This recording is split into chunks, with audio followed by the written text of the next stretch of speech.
C'est très difficile. Pourquoi c'est difficile? Les populations chrétiennes ont vécu des choses atroces. Il faut le reconnaître. Les populations chrétiennes, à l'arrivée des Séléka, ont été humiliées, ont vécu des choses très difficiles. Les églises ont été bafouées, les hommes de Dieu ont beaucoup souffert. Il y a eu beaucoup de traumatisme qui a créé une fracture sociale profonde au sein de la communauté centrafricaine. Je comprends cela parfaitement. Et donc, il y a un sentiment de revanche, de haine qui s'est installé dans les cœurs. Il faut aller par un processus pour expliquer, apaiser les esprits et y arriver. On ne va pas demander à quelqu'un qui a vu 5 de ses parents exécutés froidement de pardonner aussi vite et d'accepter un Séléka ou un musulman. Je le comprends parfaitement. C'est un processus qu'il faut faire. Il faut avoir fait son deuil. Voir que la personne qui vous a fait du mal a été arrêtée, condamnée, que vous avez été réparé pour pouvoir accepter ce processus. Mais nous sommes au point où nous n'en sommes pas encore là. La plupart des Séléka qui ont commis ces exactions sont dans l'Est. Ils sont partis avec armes et bagages dans l'Est. Il n'y a plus d'autorité de l'État dans l'Est, même pas de présence de l'État dans l'Est. Comment nous allons faire pour aller les chercher, pour les condamner, hein, et pour qu'ils répondent de leurs actes? Nous n'avons pas ces moyens pour le moment. Il y avait quelques Séléka qui avaient été arrêtés sous la pression de la communauté internationale, sous Doto Dia. Mais quand les anti-Balaka sont venus, ils ont ouvert grand les portes des prisons. Tous ces gens-là sont partis. Ils sont partis vers l'Est. Donc nous ne les avons plus, nous, sous la main. Maintenant, nous avons commencé à reprendre des procédures, à voir. Et même là, la chaîne judiciaire est faible. Il n'y a pas de magistrat. Ils ont peur même pour leur peau. Il n'y a pas de greffier. Il n'y a pas de prison. Il n'y a pas de gendarmes. Il n'y a pas de policiers. Il n'y a pas d'officiers de police judiciaire. Il faut reconstruire cela avec l'appui des partenaires. Mais l'appui des partenaires est long à arriver parce qu'il s'agit de procédures. Et les décaissements dépendent des accords que nous allons signer avec le FMI. Et donc, pour le moment, nous n'avons pas de décaissement. C'est sur les fonds propres de l'État que nous essayons de faire face à nos obligations régaliennes et d'assumer nos missions principales. Ce sont des difficultés qu'il faut que vous sachiez, mes frères et sœurs de la diaspora. En 2 mois, on ne peut pas rétablir, remettre en marche l'administration quand on sait que pendant 2 ans, cette administration n'a pratiquement pas marché. Moi, je vais vous dire, quand je suis arrivé à la présidence de la République, je n'avais pas plus de 5 collaborateurs. La plupart étaient des Séléka. Ils sont tous partis. Je suis arrivé, il fallait avoir une mémoire institutionnelle. Il fallait savoir qu'est-ce qui s'est passé. Est-ce qu'il y a des archives? Il n'y avait rien. Heureusement, le ministre de ma faute que tout le monde décrit était là. Heureusement que M. Kamoun, qui était certainement avec Doto Dia, que tout le monde décrit, était là. Heureusement que le secrétaire général de la présidence était là. C'était les 3 personnes. Avec même pas de secrétaire, 1 ou 2 personnes. Je me retournais, il n'y avait personne. Il fallait repartir à zéro. Essayer de voir qu'est-ce qui avait été fait, qu'est-ce qui n'avait pas été fait. Tout a été pillé, tout est parti. Il n'y avait pas d'archives. Là où nous sommes, il n'y a pas d'archives. J'ai ouvert l'ordinateur qui était dans mon bureau de président. Zéro, nul, rien.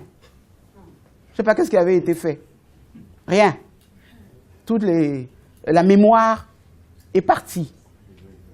Ils ont tout effacé. Je reconstitue, j'apprends au fur et à mesure qu'est-ce qui a été fait. Dans la plupart de l'administration, c'était des Séléka. Ils sont tous partis. Donc, en termes de ressources humaines, il y avait également des problèmes. Voilà, mes frères et mes sœurs, ce que je peux vous dire sur vraiment les difficultés de gestion de cette transition. Mais nous avons la détermination, nous avons la volonté de tenir les engagements que nous avons pris, c'est-à-dire remettre sur pied l'État, organiser les élections dans les délais prescrits pour permettre au moins de mettre en place des institutions démocratiques. Ça, nous le tenons. Maintenant, il ne nous appartient pas de dire si ce délai est tenable ou pas, ce délai du 15 février. Nous avons des structures qui sont là, qui travaillent avec des partenaires pour mettre en place un chronogramme, évaluer les travaux à faire. Si ces partenaires, si ces techniciens estiment que nous pouvons tenir le 15 février, c'est très bien. S'ils me disent que ce sera le 15 mars, c'est très bien. Mais ce qui est sûr, c'est que je n'ai aucunement l'intention de rester au-delà des élections. Après avoir organisé les élections, je suis venu préparer un terrain pour permettre à mon pays d'organiser des élections dans les meilleures conditions possibles pour que les résultats soient acceptés et ne soient pas l'objet encore de désordre et de contestation. Voilà ma vision. J'ai besoin de tout le monde. Vous verrez que dans mon gouvernement, il y a pas mal de gens de la diaspora. Je suis ouverte, moi, à toute suggestion. C'est vrai, mon calendrier actuel est tellement chargé que des fois, je n'ai pas le temps d'écoute de tout le monde. J'ai beaucoup de contributions dans ma boîte mail que je lis. Je ne réagis peut-être pas toujours, mais j'en prends connaissance et j'essaie de l'utiliser du mieux que je peux. Ce que je veux vous dire, c'est que il faut qu'il y ait une certaine prise de conscience. Le pays est tombé.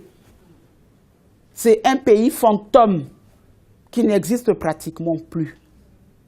Je n'ai jamais vu autant de mobilisation de la communauté internationale en direction de la République centrafricaine. Je n'ai jamais vu autant de missions de haut niveau arriver en République centrafricaine pour accompagner ce pays. Si nous ratons ce coche-là, la communauté internationale va se détourner de nous et va nous abandonner. Il y aura certainement des difficultés, il y aura certainement des insuffisances, il y aura certainement des erreurs de gestion.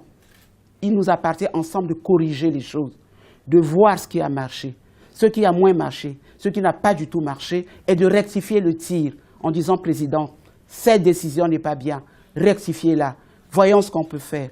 Personnellement, j'ai décidé que pour les 100 premiers jours de gestion de la transition, nous allons faire une évaluation, une auto-évaluation. Nous allons voir ce qui n'a pas marché et je m'engage à rectifier les tirs à la suite de ces 100 premiers jours. Je veux une gestion de la transition inclusive.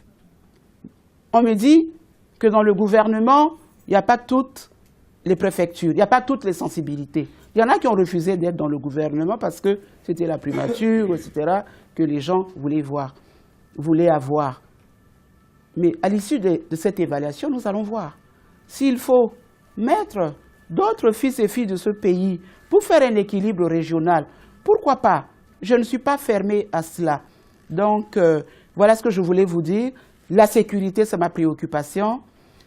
Nous espérons fortement qu'au cours du Conseil de sécurité qui aura bientôt, la question du déploiement de l'opération de maintien de la paix soit examinée.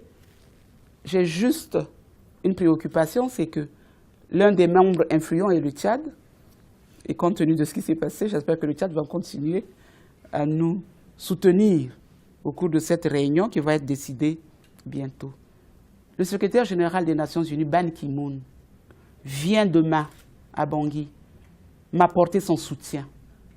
Ban Ki-moon qui a eu à s'adresser aux Centrafricains dans notre langue nationale. C'est pour vous dire à quel point il s'est senti impliqué.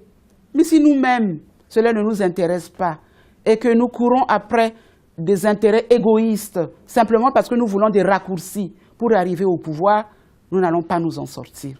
C'est vraiment un appel que je vous lance. De là où vous êtes, aidez à une prise de conscience collective et individuelle pour qu'ensemble, on essaie de sortir ce pays du chaos et le mettre sur la voie du développement durable. Voilà ce que je peux vous dire.